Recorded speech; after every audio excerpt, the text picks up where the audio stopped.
എൻ്റെ വീട് കോഴിക്കോടാണ്. ഈ വിഷയത്തിൽ അല്ല, ഒരു സ്ട്രെയിറ്റ് ആയിട്ട് എനിക്ക് എന്നെ ബാധിക്കുന്ന ഒരു വിഷയമല്ല ആ രീതിയിൽ ചിന്തിക്കുകയാണെങ്കിൽ. പക്ഷേ ഇത് വന്ന അന്നു മുതൽ ഇന്ന് വരെ ഞാൻ വളരെ കൃത്യമായി ഈ വിഷയം പഠിക്കുകയും അതിൻ്റെ എല്ലാ വശങ്ങളും മനസ്സിലാക്കുകയും ഇവരെ കൂടെ തന്നെ ഇതിനു മുമ്പ് ഞാൻ 1-2 കാര്യങ്ങൾ ചെയ്തിട്ടുണ്ട്. പക്ഷേ അന്നു മുതൽ എനിക്ക് മനസ്സിലാവാതെ വന്ന ഒരേ ഒരു കാര്യം, നിങ്ങളൊരു വാഹനം വാങ്ങുമ്പോൾ 15 വർഷം എന്ന് പറയുന്ന ഒരു സമയമുണ്ട്. ഒരു ഡാമാണെങ്കിൽ 40, 50 പോട്ടെ 60, അതിനൊരു കണക്കുണ്ട്. ഈ ഒരു ഡാമിന്റെ വിഷയത്തിൽ മാത്രം എന്നെ അത്ഭുതപ്പെടുത്തിയ ഒരു പ്രധാന ഘടകം 999 വർഷത്തേക്ക് ഇവരെങ്ങനെയാണ് അന്ന് എഗ്രിമെന്റ് വെച്ചതെന്ന്. കാരണം അന്നും പറഞ്ഞിരുന്നത് 50-60 വർഷത്തേക്കാണ് ഒരു ഡാമിനെ പഴക്കമുള്ളൂ. എന്റെ സംശയമാണ് 60 വർഷം മാത്രം പഴക്കമുള്ള ഒരു ഡാം എങ്ങനെയാണ് 999 വർഷത്തേക്ക് നിങ്ങൾ എടുത്തോ എന്ന് പറഞ്ഞു കൊടുക്കുക. ഇത് തുടക്കം മുതൽ എനിക്ക് തോന്നിയ ഒരു കാര്യമാണ്. ഞാൻ പറയുന്നു ഒന്നും സംഭവിക്കാതിരിക്കട്ടെ, പക്ഷേ എന്തെങ്കിലും സംഭവിക്കുകയാണെങ്കിൽ തമിഴ്നാട്ടിലെ ജനങ്ങൾക്ക് വെള്ളം കിട്ടുകയില്ല, കേരളത്തിലെ ജനങ്ങൾ വെള്ളത്തിലാവുകയും ചെയ്യും. ഇതാണ് ഇവിടെ നടക്കാൻ പോകുന്നത്. കാരണം എന്തെങ്കിലും സംഭവിച്ചു കഴിഞ്ഞാൽ തമിഴ്നാടിന് വെള്ളം കിട്ടില്ല, അത് ഉറപ്പാണ്. കേരളത്തിലെ ജനങ്ങൾ മൊത്തം വെള്ളത്തിൽ പോകും. അപ്പോ ഇത് വളരെ വികാരപരമായി ഈ വിഷയത്തെ കാണേണ്ട വിഷയം തന്നെയാണ്. അതേസമയം 2 കാര്യവും നടക്കണം. അവരുടെ 5 ജില്ലകൾ റിസ്ക് ആണ്, നമുക്ക് മനസ്സിലാവുന്നത്. അതേസമയം ഇവിടുത്തെ ചില രാഷ്ട്രീയക്കാർ, ഞാൻ മനസ്സിലാക്കുന്നത് 1970-ലെല്ലാം എഴുതി കൊടുത്തതൊക്കെയാണ് നമുക്ക് പണിയാവുന്നത്. നമ്മളിപ്പോ ഇതിൽ കാര്യങ്ങളൊന്നും കൂടെ പഠിച്ചു വരുമ്പോൾ ഈ വിഷയവുമായിട്ട് ബന്ധപ്പെട്ട് നമ്മൾ ഫസ്റ്റ് നോക്കേണ്ടത് അവസാനത്തെ വിധി എന്ത്. അങ്ങനെയാണല്ലോ ഏത് കാര്യത്തെയും നമ്മൾ വിലയിരുത്തേണ്ടത്. പണ്ട് പലതും നടന്നിട്ടുണ്ടാവും. അവസാനത്തെ സുപ്രീം കോടതിയുടെ വിധി നിങ്ങൾ ഓരോരുത്തരും സമയം കിട്ടിയാൽ വായിക്കണം. അതിൽ 211-ാം ഖണ്ഡത്തിലേക്ക് നോക്കിക്കഴിഞ്ഞാൽ പറയുന്ന കാര്യം, ഇത് കുറെ കൂടി തമിഴ്നാട് പറയുന്നതാണ് ശരിയെന്ന് അവർ പറയുന്നു. തീർച്ചയായിട്ടും ആ ആംഗിളിലൂടെ ചിന്തിച്ചാൽ അങ്ങനെ പറയേണ്ടി വരും. കാരണം 1970-ൽ നമ്മളാണ് അവരോട് വീണ്ടും അന്നൊരു അവസരം നമുക്ക് കിട്ടിയതാണ്. നമ്മൾ എന്താണ് ചെയ്തത്? കേരളത്തിലെ അധികാരികൾ ഇനി എന്തെങ്കിലും വാങ്ങിച്ചിട്ടാണോ, ചില്ലറ വാങ്ങിച്ചിട്ടാണോ, സ്വന്തം ബുദ്ധിയിലാണോ, അന്നത്തെ ആൾക്കാർ ആരും ഇതൊന്നും ഇപ്പം നമ്മളെ വിഷയത്തിൽ പെടുന്നല്ല. പക്ഷെ ഇപ്പത്തെ നമ്മളൊരു വിഷയമായി ചെല്ലുമ്പോൾ 1970-ലെ നിങ്ങൾ എഴുതി കൊടുത്തു എന്ന് പറയുന്ന ഒരു സാധനമുണ്ട്. ഇതാണ് നമുക്ക് പറയാവുന്നത്. അപ്പൊ വീണ്ടും 1970-ൽ നമ്മൾ പല ആളുകളും ചിലപ്പോൾ 1970-ൽ ആരും ജനിച്ചവരായിരിക്കില്ല. ആ സമയത്ത് ഒരു നിയമം ഒരാൾക്ക് നമ്മൾ എഴുതി കൊടുക്കുമ്പോൾ ഏറ്റവും ചുരുങ്ങിയ പക്ഷം നമ്മളെ നിയമസഭയിൽ വെച്ച് നമ്മൾ ഇങ്ങനെ ഒരു കാര്യം അവർക്ക് വീണ്ടും എഴുതി കൊടുക്കുന്നു എന്ന് പറയുമ്പോൾ ഒരു നിയമസഭയിൽ റൂളിംഗ് പാർട്ടി ആയിക്കോട്ടെ, അവരെന്നെ ജയിക്കുള്ളൂ, ഒക്കെ സമ്മതിച്ചു. എന്നാലും ഒരു ചർച്ച ചെയ്യാന്ന് പറയുന്ന ഒരു സാമാന്യ മര്യാദയെങ്കിലും വേണം. അതേസമയം 1970-ൽ വളരെ ബ്ലൈൻഡ് ആയിട്ടാണ് എഴുതി കൊടുത്തിരിക്കുന്നത്. ഇതിന്റെ ലോജിക് എന്താണ്? മാത്രമല്ല, ഞാനൊരു മുഖ്യമന്ത്രി ആണെങ്കിൽ ഞാനൊരു കാര്യം എഴുതി കൊടുക്കുന്നു. ഞാൻ പറയുന്നത് എനിക്ക് എന്റെ സമയത്തല്ലേ എഴുതി കൊടുക്കാൻ പറ്റൂ, 5 വർഷത്തേക്കല്ലേ എഴുതി കൊടുക്കാൻ പറ്റൂ മാക്സിമം. അത് കഴിഞ്ഞാൽ അതിനടുത്ത മുഖ്യമന്ത്രി അല്ലേ തീരുമാനിക്കുന്നത് കൊടുക്കണോ വേണ്ടതെന്ന്. വീണ്ടും നമുക്ക് തോന്നിയത് പോലെയാണ് എഴുതി കൊടുത്തിരിക്കുന്നത്. അപ്പൊ ഞാൻ പറയുന്ന 60 വർഷം കൊണ്ട് ഓൾറെഡി കഴിഞ്ഞിരിക്കുന്ന ഒരു കാര്യം ഇനിയിപ്പോൾ 999 വർഷം എഴുതി കൊടുത്താണ് ഒരു രക്ഷയില്ല എന്ന് പറയുമ്പോൾ നിങ്ങൾക്ക് കേരളത്തിന് മര്യാദയ്ക്ക് അത് സംസാരിച്ചെടുക്കാൻ പറ്റുമെങ്കിൽ ഒരേ ഒരു ചോദ്യം പോരെ. 60 വർഷം പഴക്കമുള്ള ഒരു ഡാം എങ്ങനെയാണ് 999 വർഷം എഴുതി കൊടുക്കുക? 60 കൊല്ലത്തേക്കല്ലേ കിട്ടുള്ളൂ. അവിടെ തന്നെ അതിന്റെ കഴിഞ്ഞു. ഇനി 1970-ൽ നിങ്ങൾ കേരളം എഴുതി കൊടുത്തില്ലേ എന്ന് പറയുമ്പോൾ മുഖ്യമന്ത്രി ആ കൊടുത്തതിന്റെ നിയമസഭയിൽ പാസ്സാക്കാത്ത ഒരു കാര്യം ഒരു മുഖ്യമന്ത്രിക്ക് സ്വന്തം നിലയിൽ എഴുതി കൊടുക്കാൻ പറ്റുമോ? അപ്പൊ നിങ്ങളെ കേരളം മൊത്തമായിട്ട് ഞാനാണ് ഇവിടുത്തെ മുഖ്യമന്ത്രി, ശരി, കേരളത്തിലെ മൊത്തം ജനങ്ങളെ ഞാൻ വിറ്റിരിക്കുന്നു എന്ന് പറഞ്ഞിട്ട് എനിക്ക് എഴുതി കൊടുക്കാൻ പറ്റുമോ? എനിക്ക് കൊടുക്കുകയാണെങ്കിൽ 5 കൊല്ലത്തേക്കല്ലേ എഴുതി കൊടുക്കാൻ പറ്റൂ. കാരണം വിവരം കെട്ട കുറെ ആൾക്കാർ എന്നെ മുഖ്യമന്ത്രിയാക്കി, ഓക്കെ വെരി ഗുഡ്, എന്നാ പിന്നെ എനിക്ക് എന്തും അങ്ങ് ചെയ്യാം എന്ന് കരുതി ഇവിടുത്തെ ജനങ്ങൾക്ക് വരുന്ന എല്ലാ പൈസയും ഇന്ന ഒരു മൂർഷയ്ക്ക് കൊടുക്കാം എന്ന് എനിക്ക് പറയാൻ പറ്റുമോ? നിങ്ങൾ ചിന്തിക്കും. ഇനി അങ്ങനെ പറയുകയാണെങ്കിൽ തന്നെ 5 വർഷത്തേക്കല്ലേ ഒരു മനുഷ്യനെ പറയാൻ പറ്റൂ. 1970-ൽ എഴുതി കൊടുത്ത കാര്യം 2024 എങ്ങനെ പ്രാവർത്തികമാക്കും? ഞാൻ ലോജിക്കാണ് ഇവിടെ ചോദിക്കുന്നത്. അപ്പൊ ഈ ഒരു കാര്യത്തിന് മാത്രം അവിടെ സുപ്രീം കോടതി പറയുന്ന ഒരു കാര്യം, ഇതിനെക്കുറിച്ച് ഒരു 2 ടീമിനോട് ഞാൻ കാര്യങ്ങൾ ചോദിച്ചപ്പോൾ കേരളം ഒന്നും മിണ്ടിയില്ല എന്ന് പറയുന്നുണ്ട്. നിങ്ങൾ സമയം കിട്ടിയാൽ ആ സുപ്രീം കോടതിയുടെ 211-ാം ഖണ്ഡം ഒന്ന് വായിക്കുന്നത് നന്നാവും. എന്ത് ചെയ്യണമെന്ന് ചോദിച്ചപ്പോൾ കേരളം ഒന്നും മിണ്ടിയില്ല എന്ന്. പിന്നെ നമ്മളിവിടെ കിടന്ന് അത് വേണ്ട ഇത് വേണ്ടെന്ന് പറയുമ്പോൾ അതിന്റെ നമ്മളെ ഓരോരുത്തരും വോട്ട് ചെയ്ത് വിജയിപ്പിച്ച ആളുകൾ എന്താണ് ചെയ്തത്, അതിന്റെ പിന്നിൽ അവർക്ക് പുറത്ത് പറയാൻ പറ്റുന്നു, പുറത്ത് പറയാൻ പറ്റാതായിട്ടുള്ള പല പല കാരണങ്ങളും ഉണ്ടാവും, എന്തോ ആവട്ടെ. പക്ഷെ ഞാൻ പറഞ്ഞു വരുന്നത്, യഥാർത്ഥത്തിൽ നമ്മൾ ഡിഫൻഡായി. എന്തുകൊണ്ട് ഡിഫൻഡായി? ഒരു കോടതിയുടെ മുന്നിൽ പോലും മര്യാദയ്ക്ക് പറയണ്ടേ? എനിക്കോ നിങ്ങൾക്കോ പറയാൻ പറ്റില്ല. ഇപ്പൊ അദ്ദേഹം ജോയ് സാർ പറഞ്ഞ പോലെ അതൊക്കെ നമ്മൾ പേഴ്സണലായിട്ട് പലരും കൊടുക്കുന്ന കാര്യങ്ങളാണ്. ഏത് കാര്യം വരുമ്പോഴും കോടതി അഫിഡവിറ്റ് എന്ന് പറഞ്ഞൊരു സാധനം ചോദിക്കും. അതിപ്പോ ഒരു ഭാര്യയും ഭർത്താവും തമ്മിലുള്ള ഒരു കാര്യമാണെങ്കിൽ ഒരു അഫിഡവിറ്റ് വരുന്നുണ്ട്, രണ്ട് വ്യക്തികൾ തമ്മിൽ. ഇതേപോലുള്ള ഇന്റർസ്റ്റേറ്റ് കാര്യത്തിൽ ഞാൻ മനസ്സിലാക്കുന്നത് രണ്ട് സംസ്ഥാനങ്ങളുടെയും കേന്ദ്രത്തിന്റെ അഫിഡവിറ്റ് വെരി ഇമ്പോർട്ടന്റ് ആണ്. നിങ്ങൾ എന്ത് പറഞ്ഞു എന്നുള്ളതാണ്. നമ്മൾ ഇവിടെ കിടന്ന് പലതും പറഞ്ഞാലും പക്ഷെ അവിടെ ചെന്ന് ബബബ അടിക്കുകയും ഇവിടെ വന്ന് നമ്മളെ മുന്നിൽ അയ്യോ ഞങ്ങൾ നിങ്ങളെ കൂടെയാണെന്ന് പറയുന്നതിൽ എന്താണ് ലോജിക് ഉള്ളത്? ഇന്ന് കർണാടകയിലെ തുംഗഭദ്ര എന്ന് പറയുന്ന ഡാമിന്റെ ഇപ്പൊ നമ്മൾ നിങ്ങൾ ഓരോരുത്തരും ഇവിടെ വന്നിരുന്നതിന് ശേഷമാണ് ഒരു ഡാം തകർന്നിരിക്കുന്നത് 70 വർഷം മുമ്പ്. അപ്പൊ അവര് ഇപ്പൊ 1 ലക്ഷം ക്യൂബിക് അത്രയും വെള്ളം ഇപ്പൊ ഓൾറെഡി പോയി കഴിഞ്ഞു. അപ്പൊ എന്തെങ്കിലും ചെയ്യാൻ പറ്റുമോ എന്ന് ചോദിച്ചപ്പോൾ അവർ ഇമ്മീഡിയറ്റ്ലി പറഞ്ഞ ഉത്തരം, ഞാനത് ഈ സംസാരത്തിന്റെ ഇടയിൽ കൂടെ ഞാൻ തുംഗഭദ്രയായിട്ട് അവിടെ ബന്ധപ്പെട്ടുകൊണ്ടിരിക്കുകയായിരുന്നു. അപ്പൊ പറഞ്ഞെന്താ അറിയോ, അതിപ്പോ പെട്ടെന്ന് ഇങ്ങനെ വെള്ളം വന്നുകൊണ്ടിരിക്കുമ്പോ ഒന്നും ചെയ്യാനില്ല. മനസ്സിലായില്ലേ? 60,000 1 ലക്ഷം ആയിട്ടേ ഉള്ളൂ. ഇനി 60 ഇരട്ടി കൂടി വെള്ളം പോയതിനു ശേഷമേ ഞങ്ങൾക്ക് എന്തെങ്കിലും ചെയ്യാൻ പറ്റൂ, അങ്ങോട്ട് പോകാൻ പറ്റുമെന്ന്. നിങ്ങൾ ചോദിക്കേണ്ട അല്ലെ, ഇപ്പൊ ഓൾറെഡി വെള്ളം വന്നുകൊണ്ടിരിക്കല്ലേ, എന്താ അവിടെ സംഭവിച്ച്? ഒന്നും വിചാരിക്കരുത്. അവിടെ എന്തൊക്കെ ഉള്ളിൽ പോയി എന്നൊന്നും ഒരു ഐഡിയ ഇല്ല. ഒരു 60 കൂടെ ഇരട്ടി വരട്ടെ, അപ്പോഴേ ഞങ്ങൾക്കൊന്ന് അങ്ങോട്ട് മൂവ് ചെയ്യാൻ പറ്റുമോ. ഞാൻ ഉറപ്പിച്ചു പറയുന്നു, ഇനി മുല്ലപ്പെരിയാർ ഡാമിന് എന്തെങ്കിലും വിഷയം വന്നാൽ, അല്ലെങ്കിൽ ഇതിന് മുൻകാലങ്ങളിൽ ഇവിടെ വലിയ ഭൂമി കുലുക്കോ ഇതൊക്കെ വന്നു കഴിഞ്ഞാൽ വലിയ കോടീശ്വരന്മാരൊന്നും ഇതിലൊന്നും പെട്ടിട്ടൊന്നുമില്ല. അല്ല, കോടീശ്വരന്മാർ വന്നിട്ട് വലിയ കാര്യം ഉണ്ടായിട്ടല്ല കേട്ടോ. അതിപ്പോ രാഷ്ട്രീയ കൊലപാതകമായാലും ഒക്കെ സാധാരണക്കാരുടെ മക്കളോ അങ്ങനെയല്ലേ ഉണ്ട്. അതുങ്ങളൊന്നും ആലോചിച്ചു, നിങ്ങൾ എവിടെയും കേട്ടിരിക്കുന്നു ഒരു രാഷ്ട്രീയ കൊലപാതകം, 2 ആളെ കൊന്നു, എന്നാ പിന്നെ തൂക്കൊപ്പിക്കാൻ വേണ്ടിയിട്ട് ഓരോരുത്തരെ കൊല്ലുന്നുണ്ടല്ലോ. നിങ്ങൾ ഏതെങ്കിലും കേട്ടിരിക്കുന്നു ഏതെങ്കിലും വലിയ കോടീശ്വരന്റെ മോനെ ആരെങ്കിലും തെരഞ്ഞു പിടിച്ച് കൊല്ലുന്നത്? നിങ്ങൾ എവിടെയും കേട്ടിരിക്കുന്നു ഏതെങ്കിലും വലിയ ഭൂഷന്റെ മക്കളെ കൊല്ലുന്നത്? നിങ്ങൾ എവിടെയും കേട്ടിരിക്കുന്നു ഏതെങ്കിലും ഒരു കോടീശ്വരന്റെ മകനെ അങ്ങനെ കൊല്ലുന്നതായിട്ട് നിങ്ങൾ എവിടെയും കേട്ടിരിക്കുന്നു? ഒരു മന്ത്രിനെയോ മുഖ്യമന്ത്രിയോ പ്രധാനമന്ത്രിയോ ആരും കൊടുത്താൽ നിങ്ങൾ കേട്ടിരിക്കുന്നു? കൊല്ലപ്പെടാൻ വേണ്ടി പറഞ്ഞല്ല. ഏതെങ്കിലും പാവപ്പെട്ടവനെ എവിടെയൊക്കെ മരിക്കുള്ളൂ. അതിപ്പോ മുത്തുവല എടുത്തു കഴിഞ്ഞാലും ഒക്കെ എടുത്തു കഴിഞ്ഞാൽ അങ്ങനെ വരുള്ളൂ. അപ്പോ ഇനി ബൈ ചാൻസ് ഇവിടെ മുല്ലപ്പെരിയാർ ഡാം പൊട്ടി എന്ന് സങ്കല്പിക്കുക, ഇവിടെ സംഭവിക്കാൻ സാധ്യതയുള്ളതൊക്കെ ഞാൻ മുൻകൂട്ടി പറഞ്ഞുതരാം. നമ്മളെ ചാനലുകാർ വെരി ഹാപ്പി, കുറച്ച് 10 ദിവസം ജീവിച്ചു ഉള്ള വകയായി അവർ കമന്ററി പറയും. അങ്ങനെയാണല്ലോ, ഇപ്പൊ ഇതൊരു കണക്ക് അങ്ങനെയാണല്ലോ. ഒരു ക്രിക്കറ്റിന്റെ കമന്ററി വരുന്നോണേക്കും ഇപ്പൊ 1,99,000 അവർ പറയാൻ സാധ്യതയൊക്കെ മുൻകൂട്ടി പറഞ്ഞുതരാം. ഇപ്പൊ വെറും 1,99,000 മൃതദേഹങ്ങളാണ് കിട്ടിയത്. ഇനി 1000 കൂടെ കിട്ടിയാൽ മാന്ത്രിക സംഖ്യയായ 2 ലക്ഷത്തിലേക്ക് എത്തും. Very good. അപ്പോ എക്സ് എന്ന് പറഞ്ഞാൽ നമ്മളെ ചാനലുകാരെ പറയും, ഇതാ 2 ലക്ഷം എന്ന മാതൃകയിലെത്തിയിരിക്കുകയാണ്. ഇത് കാണുമ്പോൾ മറ്റേ ഈ അവസാനം കിട്ടിയ 1000 മൃതദേഹം ഞങ്ങൾക്ക് മാത്രം കിട്ടിയതാണ്, ഞങ്ങളെ ടിവിക്ക് മാത്രമാണ് കിട്ടിയത്, ഞങ്ങളാണ് സംഭവം. ഇത് കേൾക്കുമ്പോൾ മറ്റേ ചങ്ങായിക്ക് ദേഷ്യം പിടിക്കും, എടാ നീ എന്തെങ്കിലുമൊക്കെ പറയുന്നു. അപ്പൊ മറ്റോ പറയും, അവനെ വെറും 2 ലക്ഷം, ഞങ്ങൾക്ക് 2,10,000 കിട്ടി. അപ്പൊ മറ്റോ ചോദിക്കും, അല്ല 10,000 എടുത്ത് വന്നു. എടാ എന്തായാലും കുറെ എണ്ണം മരിക്കുന്നില്ലേ, 10,000 ഒക്കെ പ്രശ്നം പോലെ വരും. നമുക്ക് മുൻകൂട്ടി ഇനി അഡ്വാൻസ് പറയാം. 10 ദിവസം ഇവരിതും പറഞ്ഞിരിക്കും.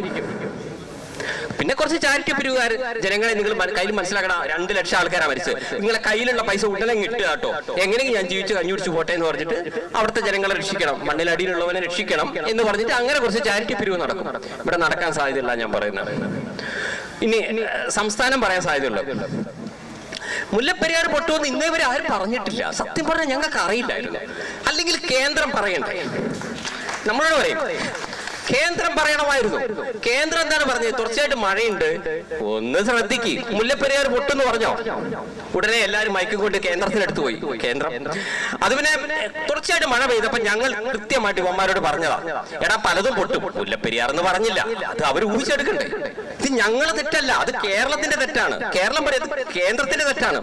ഉടനെ എല്ലാവരും കൂടെ അവസാനം തമിഴ്നാട് സർക്കാരിന്റെ അടുത്ത് പോയി. സർക്കാർ പറയും 2 ലക്ഷം ആള് പോയാലും ഞങ്ങൾക്ക് വിഷമമുണ്ട് കേട്ടോ, ഞങ്ങളോട് ആരും ഇന്നേ വരെ മുല്ലപ്പെരിയാർ പൊട്ടെന്ന് പറഞ്ഞിട്ടില്ല. ഒരു കാര്യം ചെയ്യും, ഏതായാലും പരിചയയിലൊക്കെ വിഷമമുണ്ട്, ഒരു 5 കോടി ഞങ്ങളെ വക കേരളത്തിന് പോരെ. അതോടെ തമിഴ്നാട് സർക്കാരും ഹാപ്പി, അവരെ ഭാഗം ക്ലിയർ. ഇവിടെ മരിച്ചവനെ പോയി സാധാരണക്കാരന് പോയി. അല്ലാണ്ട് ഇതിന്റെ അപ്പുറത്തേക്ക് ബാക്കിയുള്ളവരെല്ലാവരും കുറച്ച് ദിവസം കിട്ടിയത് ലാഭം എന്ന് വെച്ച് പോകും. 10 ദിവസം കഴിഞ്ഞാൽ പിന്നെ ഈ ചാനലുകാരും മുല്ലപ്പെരിയാർ വിഷയമൊക്കെ വിടും. കാരണം അപ്പോഴേക്ക് ഏതെങ്കിലും ഒരു ഭാര്യ ഭർത്താവിനെ തല്ലിക്കൊന്നു, വെട്ടിക്കൊന്നു, ആ ന്യൂസ്, അല്ലെങ്കിൽ ഭർത്താവ് ഭാര്യനെ വെട്ടിക്കൊന്നു, കൊന്നത് ശരിയാണോ, അവരെ അവിടെ പോയിട്ട് മയക്കും വെച്ചിട്ട് പറയും മേഡം എന്തിനെ കൊന്നു, പറയൂ സാർ എന്ന് പറഞ്ഞിട്ട് അങ്ങനെ പോകും. പിന്നെ കുറച്ച് ചാരിറ്റി ചെയ്യുന്ന ആളുകളുടെ കുറച്ച് ന്യൂസൊക്കെ വരും. ചെറിയ കുഞ്ഞുകുട്ടി മുല്ലപ്പെരിയാറിൽ മരിച്ച 2 ലക്ഷം ആളുകൾക്ക് വേണ്ടി കുട്ടി 1 രൂപ സമ്പാദിച്ച പൈസ സർക്കാരിന് കൊടുത്തു. കുട്ടിയായിട്ടുള്ള ഒരു അഭിമുഖം, കുട്ടി പറയും ഞാൻ ഈ പൈസ എല്ലാം കൂടെ കൂട്ടി വെച്ച് ഒരു ആൾട്ടോ വണ്ടി അല്ലെങ്കിൽ ഒരു വലിയ കാറും ഒരു വീടൊക്കെ വാങ്ങണം എന്ന് കരുതിയിരിക്കുകയായിരുന്നു. ആ പൈസക്ക് ഞാൻ പോട്ടെ എന്ന് വെച്ച് ഞാൻ അമ്മയോട് ചോദിച്ചു, അമ്മേ എന്ത് ചെയ്യും, 2 ലക്ഷമല്ലേ? അപ്പൊ അമ്മ പറഞ്ഞു, മോനെ കരള എന്റെ പൈസ ഇല്ലടാ. അപ്പൊ ഞാൻ പറയുമായിരുന്നു അവർക്ക് കൊടുക്കാമെന്ന്. ഈ കുട്ടി ഭയങ്കര സംഭവമാണെന്ന് പറഞ്ഞ് കുട്ടീന്റെ കുറെ നിങ്ങൾ ലൈക്കും ഷെയറും ചെയ്യും.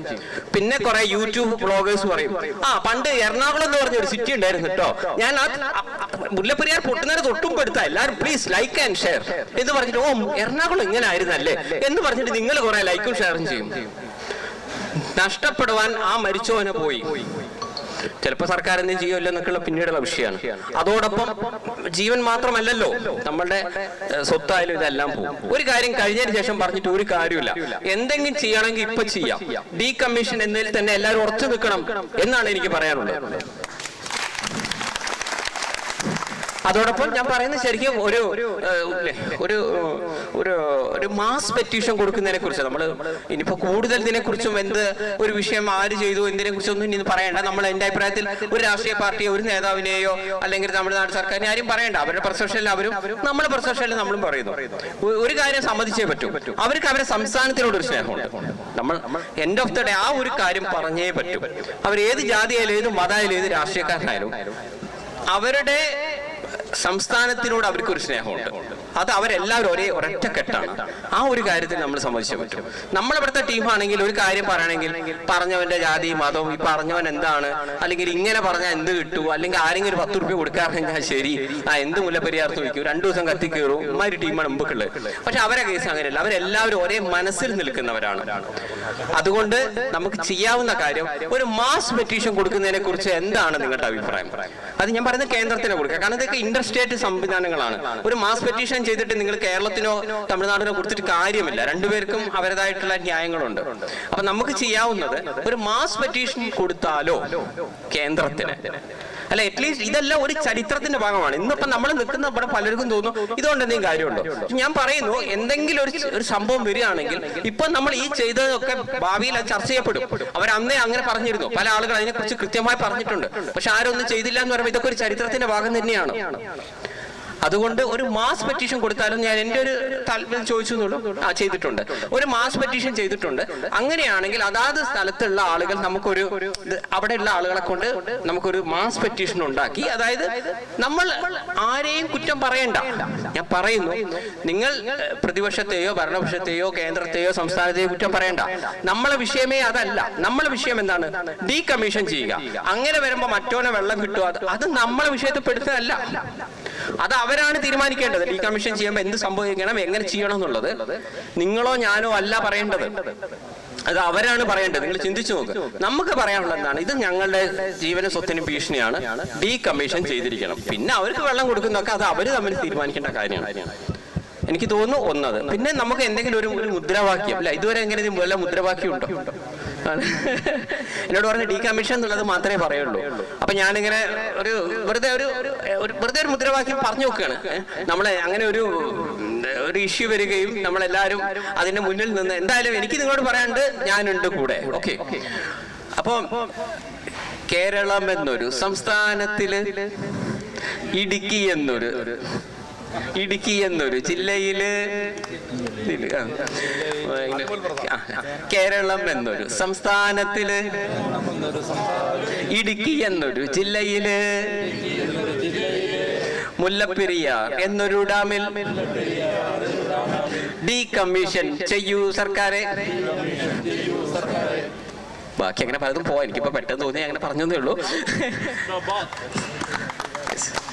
അങ്ങനെ എന്താണെന്ന് വെച്ചാൽ ഇത്രയും ഇത് വെച്ചിട്ട് എന്തോ ഒരു ട്യൂണിൽ ചെയ്യുന്നതാണല്ലോ, അത് നമുക്ക് ഒന്ന് മെച്ചപ്പെടുത്താം. എല്ലാ കാര്യങ്ങളും കൂടെ വെച്ചിട്ട് ഇതുകൂടിയായിട്ട് നമുക്ക് നല്ലൊരു ജനകീയ പ്രക്ഷോഭം എന്ന രീതിയിൽ നമുക്കെല്ലാം ഗാന്ധിയ മാർഗത്തിൽ തന്നെ പോയാൽ മതി. ഞാൻ വീണ്ടും പറയുന്നു, അവർക്ക് അവരെ വെള്ളം വേണം, നമുക്ക് നമ്മുടെ ജീവനം വേണം. ഇത് രണ്ടും ചെയ്യണമെങ്കിൽ നിങ്ങളോ ഞാനോ ഒറ്റയ്ക്ക് വിടുന്നത് പറഞ്ഞിട്ട് ഒരു കാര്യമില്ല. പിന്നെ അദ്ദേഹം പറഞ്ഞ പോലെ ഇതിൽ മറ്റു കാര്യങ്ങൾ അവരാണ് ചിന്തിക്കേണ്ടത്. ശരിക്കും പറഞ്ഞാൽ ആ സുപ്രീം കോടതിയുടെ വിധി എടുത്തു കഴിഞ്ഞാൽ നമുക്ക് വിഷമാവും. കേരളം എന്ത് ചെയ്തു എന്ന് നമ്മൾ തിരിച്ചു ചോദിച്ചു, നമ്മൾ വെറുതെ അവിടെ നിന്നു എന്ന് പറയേണ്ടി വരും. മാത്രമല്ല 1970 നിങ്ങളല്ലേ എഴുതി കൊടുത്തത്. അപ്പോഴും എന്തുകൊണ്ട് ഒരാൾ പറയുന്നില്ല ചേട്ടാ അത് ഇൻവാലിഡ് ആണ്, എല്ലാ എഗ്രിമെന്റും എഗ്രിമെന്റ് അല്ല, മനസ്സിലാക്കണം. അതെ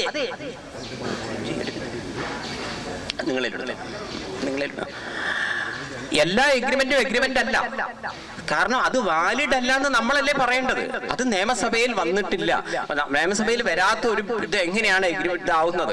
മാത്രമല്ല ഒരു മുഖ്യമന്ത്രിക്ക് മാക്സിമം അവനവന്റെ കാലഘട്ടത്തിലുള്ളതല്ലേ എഴുതി കൊടുക്കാൻ പറ്റുള്ളൂ എന്ന് ആരാണ് പറയേണ്ടത്? നിങ്ങളോ ഞാനോ ആണോ പറയേണ്ടത്? ഈ ഒരൊറ്റ കാര്യം ഒരു സുപ്രീം കോടതി ചോദിച്ചാൽ പോരെ? 999 വർഷം എഴുതി കൊടുത്തില്ലേ എന്ന് ചോദിച്ചാൽ, ഒന്നാമത് ആ പഴയ എഗ്രിമെന്റ് ഒക്കെ നമ്മൾ ഇന്ത്യ സ്വതന്ത്രമായതിനു ശേഷം പോയിട്ടുണ്ട്, ഇനി വേണ്ട, അത് ഇപ്പോഴും നിലനിൽക്കുന്നു എന്ന് പറയുകയാണെങ്കിൽ തന്നെ 60 വർഷം പഴക്കമുള്ള ഒരു സാധനം എങ്ങനെയാണ് 999 വർഷം കൊടുക്കുന്നതെന്ന് ഒരൊറ്റ വാക്ക് ചോദിച്ചാൽ പോരെ?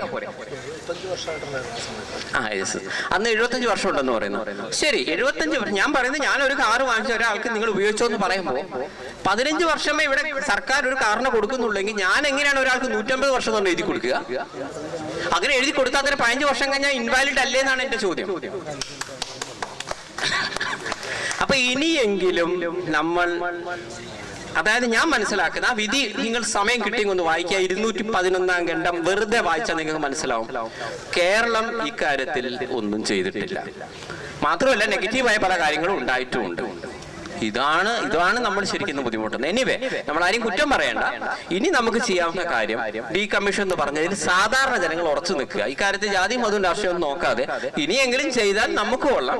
അല്ലെങ്കിൽ ഞാൻ പറഞ്ഞോളാം എന്തെങ്കിലും സംഭവിച്ചു കഴിഞ്ഞാൽ ഇങ്ങനെ വരും. ഇപ്പൊ ഒന്ന് ആലോചിച്ച് നോക്കും, നമ്മൾ ഈ പറയുന്നതിന്റെ ഇടയിൽ 70 വർഷം പഴക്കമുള്ള ഡാമാണ് തകർന്നത്. 70 വർഷം തകർന്ന ഉടനെയുള്ള മറുപടി പോലും നിങ്ങൾ ചിന്തിക്കണം. വെള്ളം ഇങ്ങനെ വന്നോട്ട് അവര് പറഞ്ഞ് ശരിയാണ്, ഞങ്ങൾ സുരക്ഷ ചെയ്യാൻ എന്താണ് ചെയ്യേണ്ടത്? വെറും 1 ലക്ഷം ഇതല്ലേ വന്നുള്ളൂ, അത് 60 ലക്ഷം ആയിട്ട് ഞങ്ങൾ തീരുമാനിക്കാന്ന്. ഇത് നാളെ ഇവിടെ വന്നാൽ ഇതല്ലേ സംഭവിക്കാറുള്ളൂ? അല്ല, ആളുകൾ ഒഴുകുന്നു ചേട്ടാ ഒന്ന് പോന്ന് പറഞ്ഞാൽ ആര് പോകും? ഇവിടെ പുത്തുമലയോ അല്ലെങ്കിൽ ബാക്കിയുള്ള സ്ഥലങ്ങളിലെ ഒരു പ്ലെയിനായി കിടക്കുന്ന സ്ഥലത്തെ മൃതദേഹം എടുക്കാൻ നമുക്ക് പറ്റുന്നില്ല. അല്ല, അപ്പോഴാണ് ഒരു ദുരന്തം വന്നുകൊണ്ടിരിക്കുന്നു എന്ന് പറയുമ്പോൾ ആര് വന്ന് എന്ത് ചെയ്യുന്നതാണ് നിങ്ങൾ എക്സ്പെക്ട് ചെയ്യുന്നത്? എന്തെങ്കിലും സംഭവിച്ചാൽ സഹിക്കാന്നുള്ളതന്നെയുള്ളൂ, അതിന്റെ അപ്പുറത്തേക്ക് ഒന്നും സംഭവിക്കാനില്ല.